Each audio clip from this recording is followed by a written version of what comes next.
Angela Chao died in a car accident in Texas last Sunday. Who is she and why is this very important? To know all this, I need to take you back a little bit. She is the sister of Elaine Chao, who was the former Transport Secretary in the Trump administration. More importantly, she is married to Republican Senate Minority Leader Mitch McConnell. Mitch McConnell was the most powerful, or is the most powerful senator from the Republican side in the Senate. So was this a message? And if so, for whom? And more importantly, who killed her? All these things we are going to cover today. Very, very important that you understand how the internal politics come, because Angela Chao, Elaine Chao, they all draw their origins back to CCP, the Chinese Communist Party. So there's a China angle here. So please first like this video, and if you have not already subscribed to our channel, do subscribe to our channel. Let's jump right into it. I'm going to give you two versions of how she died. That's not important. Why she died is important. So let's take a quick look at what's happening. Angela Chao dies in a car accident. I told you on Sunday. Now, on Tuesday, that is yesterday, there was a vote as to whether a $95 billion loan package or aid package, it is still not clear, should be given to three countries: Israel, Ukraine, and Taiwan. By a vote of 70 to 29, the Senate passed it. But it is expected to not pass the House because there is a Republican majority and the Republicans are in general against it, except Mitch McConnell did vote for it. So you see the point here. So is this what they were trying to prevent, the CCP, that the United States should not be giving any aid to Taiwan, and therefore they were trying to send a message, and Mitch McConnell anyway went ahead and voted? We don't know, because some of his statements after doing that vote seems to indicate that he was in turn giving a message to someone. I don't know who it is. Anyway, so let's take a quick look at what happened.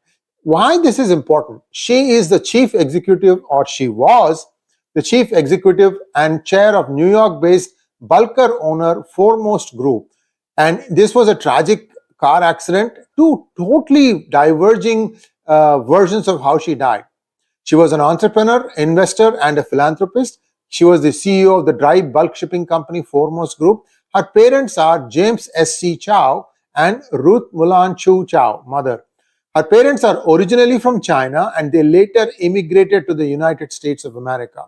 Born in 1974 into a family with deep roots in the shipping industry, Chow was the youngest of the 6 daughters of James Chow. Here you see the picture, father, mother, and to the right is Angela, to the right of the father, and to the left of the father is Elaine Chao, the one with the red dress. Regarding her educational background, she has an MBA from Harvard. She also got a bachelor's degree in economics from Harvard. She joined Foremost in 1996 from the Mergers and Acquisitions Department of Smith Barney, now a part of Morgan Stanley, and took over the helm at the company in 2018. She was a board member. You get the point. She is one of those high-flying circles person.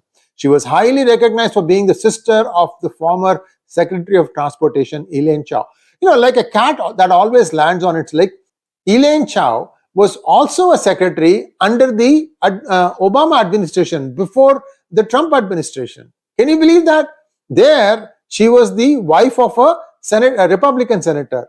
Here, in the Trump administration, she was again the wife of the Senate Majority Leader, because at that time the Senate had a Republican majority.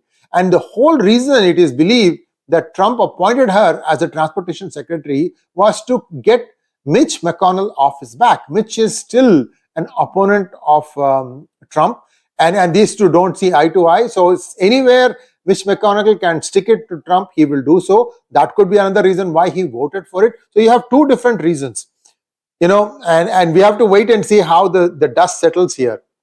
Chow was a passionate advocate for environmentally sustainable practices, but most importantly, she believed that the foundational elements of success is the belief that shipping is not an asset finance business, but it's about people. She was married to an American venture capitalist, Jim Breyer, and there lies another tale. In June 2016, Angela Chao was appointed as an independent director of the Bank of China. Bank of China, for those of you who don't know, It's the most important bank in China. The election took place on November 18th during the China Bank's first extraordinary general meeting, and the appointment was approved by the China Banking Regulatory Commission. Elaine Chao has deep business ties to China at the time of US-Chinese competition. So this is Elaine Chao, is her sister. Though through interviews, industry filings, and government documents from both countries, the New York Times found that Chow's, and by extension Mr. McConnell, prospered as the family's shipping company developed deeper business ties with China, of course. And Mitch McConnell's corruption is also a separate episode that we have on PGurus. Do look up Mitch McConnell and you will find that video. You can take a look at that. 𝗤𝙗𝘃𝗧 is active in the Chinese investment community. This is the husband of Angela Chao. This could also be a message. So we'll see how this goes. And continues to invest in the country through 𝗣𝗽𝗃𝗍 Capital and partnerships with the IDG. Additionally, he is a member of the advisory board of the Tsinghua University School of Economics and Management, Beijing. By the way, the Tsinghua is one of the IITs in India, very, very prestigious. In 2005, 𝗣𝗽𝗃 helped establish a joint venture between Accel Partners and China-based IDG Capital Partners, a pioneering Chinese investment firm behind Baidu and Tencent. Tencent is a technology acquisition company. 𝗣𝗃𝗃 and Patrick Joseph McGovern, the founder and CEO of IDG, have served as co-leads in the Accel IDG joint venture strategic investment committee since its inception in 2005.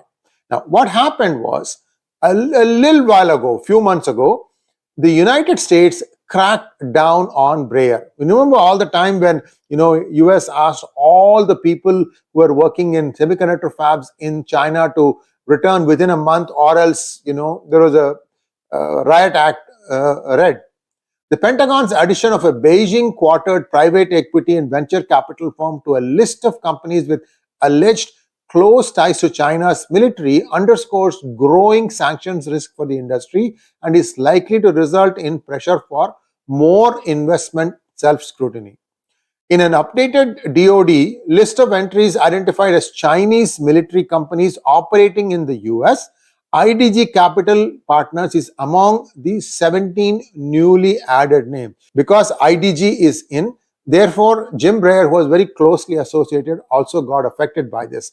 They are seen as helping to support the modernization goals of the Chinese military. This is now a problem for 𝗤𝗃𝗃𝗍. So is that because the CCP wanted to give him a message? So possibilities are many. Message to Mitch McConnell, message to 𝗤𝗃𝗃𝗍, message to Elaine Chao, message to the Republicans, message to the Democrats, more importantly, a message to Biden. Remember, I told you, Biden family is embroiled in a $32 million scam of kickbacks that they got from China, according to a book that I've told you about, Red-Handed. By the way, some of you will ask, keep suggesting, don't keep pushing your books. Marketing my books is one thing, but there is more to it than that. Whenever I put a book in the background, there is something about the topic that I'm talking about that will be addressed in the book. So you have to look at it that way also. There's a message here that if there, for example, if I say this one, right? Who painted my state purple? A lot of these shenanigans are explained in some detail in that book. So you can, if you read that book, then you'll be able to understand what exactly it is that I'm hinting at. The takeaway here is I'm not just trying to market my book. Yes, I am. But in addition to that, there is a hidden message that if you want to know more about it, you could read from my book, whatever is in the backdrop. Sometimes there'll be more than one because those books would have dealt with a particular issue. So there are two versions of how she died. Let's take a look at the first one. This is the one that is being suppressed, meaning like very few people are retweeting it. It's only on Twitter, but most likely to be the truth. What American investor 𝗤𝗃𝗍𝗍 is saying is that Chow entered her Tesla and backed into a pond on a ranch in Texas and passed away. If you back into a pond, that means basically the Tesla submerged into the pond and she died, she drowned. That's what he's saying. However, if you look at all the newspapers, and websites today, they are saying that a runaway truck hit the car that Angela Chao was traveling in, and that's what caused her death. So there are two versions now. We don't know which one is the truth. Clearly, there is some hush-up going on. Can you imagine a Chinese related person is, China has the heft to even try to suppress the real truth? And if she really drowned, then clearly there's somebody pushed her car into it. So this is going to be a big pot boiler. I'm sure the Republicans are going to make a lot of noise. By the way, that that $95 billion aid may not actually see the light of day because the House, which is a Republican majority, might not vote for it. And Trump has said that he is opposed to doing this. So now people who will be in Republican Party will be, I think, expected to toe the line of Trump, although Mitch McConnell thinks that he's above all these things, although in my opinion, he should have retired a long time ago. The man has some serious health issues and still he continues there. See, only the absolutely corrupt will keep on hanging on till they die, because they are afraid that if for any reason they retire, somebody else unearths their crime, then they'll go to jail. They want their legacy to be like, oh, he died at office. And somehow they hope that as long as they are in power, that they can ward off any accusations or probes against them. This is just my personal opinion. He should have retired. Nancy Pelosi should have retired a long time ago. These are all doddering octogenarians and nonagenarians. I don't know why they have to hang on to power for this long. Thanks for watching. Please like, share, and subscribe to our channel. Do follow this thread. There's going to be more stories about this, and I can tell you this has really shook up Washington, D.C. Thanks once again. Namaskar.